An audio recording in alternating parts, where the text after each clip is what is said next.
tym roku w tej lidze jest, nie moglibyśmy powiedzieć, że nie ma, że są zespoły, które jest łatwo wygrywać. Praktycznie wszyscy mogą każdego wygrać, to też pokazali wyniki w tym sezonie. Z Rosą graliśmy tutaj i wygraliśmy. Wygraliśmy też w Pucharu i przegraliśmy w Rosji.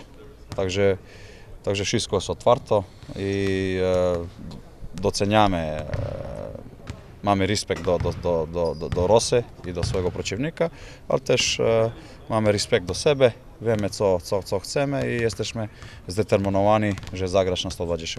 Co było, już było, minęło i mam nadzieję, że każdy z nas na te półfinały i finały, czy tam dalej trzyma to, co najlepiej zostało.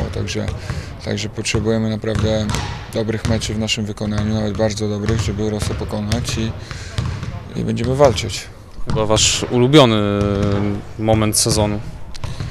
No ulubiony oczywiście, bo w sumie wszystko, cała praca przez cały rok kończy się tutaj i tutaj jest nasz czas żniw.